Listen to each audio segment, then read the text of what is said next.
కానీ నా మనసు ఒప్పుకోవట్లేదని చెప్పి పాపం కాళ్ళ మీద పడిపోయి ఏడుస్తూ ఉంటే నేను ఓదార్చిన, బాబు నీకు ఇబ్బంది పడితే నాతో ఉండకండి బాబు, మీరు వాళ్ళకి వెళ్ళిపోండి, కానీ మీరు ఇంత బాధపడకండి అన్న.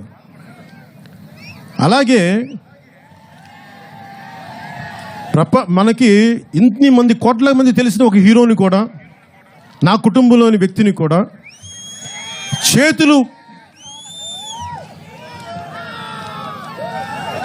చేతులు ఇలా పట్టుకొని మీరు ముఖ్యమంత్రి గారు, మీరు మాతృమూర్తి, ఈ స్థాయికి కూడా ఈ వ్యక్తి పట్టుకొచ్చాడంటే దాన్ని ఏమనుకోవాలి?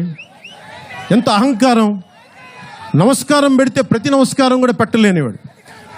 ఒక చిన్న షాపు పెట్టుకున్న మురళి దగ్గర నుంచి ఒక పెద్ద స్థాయికి వెళ్ళిపోయి ఒకప్పుడు ముఖ్యమంత్రిగా, ఉమ్మడి రాష్ట్రానికే ముఖ్యమంత్రిగా చూద్దాం అనుకున్న వ్యక్తిని కూడా నువ్వు చేతులు జోడించి నా దగ్గర ఇలా కూర్చొని ఉండాల్సిందే అన్న ఆధిపత్యపు ధోరణి చూపిస్తే ఇదేం సూచిస్తుంది?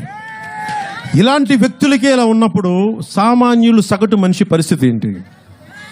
దీనిని అందరూ ఆలోచించాలి. మాకు ఎవరు డబ్బులు కోరుకోరు. సగటు మనిషి ఎవడు ఇంకొక డబ్బులు కోరుకోడు. మా బలం మీద మేము బతకాలనుకుంటాం, మా ఆత్మగౌరవం మీద బతకాలనుకుంటాం. కానీ మేము కష్టపడి తినడానికి కూడా నీకు వచ్చి నమస్కారాలు పెట్టాలంటే మా ఆత్మగౌరవం ఒప్పుకోవట్లేదు. అందుకే భీమ్లా నాయక్ వదిలేశాను. చెప్పుండొచ్చు కదా, నేను కూడా జాతీయ స్థాయి నాయకులు చెప్పుండొచ్చు కదా, నన్ను ఇబ్బంది పెడతారు కొంచెం చూడండి అంటే ఫోన్ చేస్తే ఏదైనా వాళ్ళు ఏం చేస్తారు. అది కూడా చేయడానికి ప్రయత్నం చేయాలి. ఎందుకంటే నేను దెబ్బ తినడానికే వచ్చాను. కొట్టే కొద్ది బంతి లిగుస్తూ చెప్పాలి, దెబ్బ తినడానికి వచ్చాను. నలగాలి.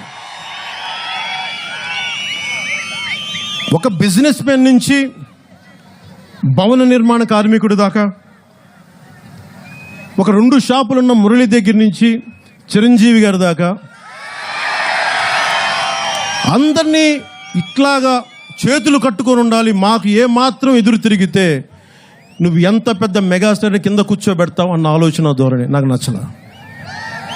ఇది ఒక చిరంజీవి గారికి సంబంధించింది కాదు, ఒక మురళికి సంబంధించింది కాదు, ఒక భవన నిర్మాణ కార్మికుడికి సంబంధించింది కాదు. ఇది మన అస్తిత్వం, ఇది మా ఆత్మగౌరవం. ఇది నువ్వేం దిగొచ్చావా? నువ్వు ముఖ్యమంత్రి అయితే దిగొచ్చావా? నువ్వు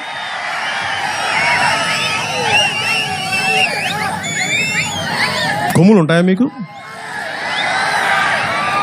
ఎంతకాలం భయపడతాం? ఎవరికి భయపడతాం? ఉంటే ఉంటాయి, పోతే ఆస్తులు. ఆత్మగౌరవం చంపుకుంటామా? ఆత్మగౌరవం చంపుకొని బతకలేం ఈ దేశంలో. ఈ దేశం మమ్మల్ని అలా పెంచలా.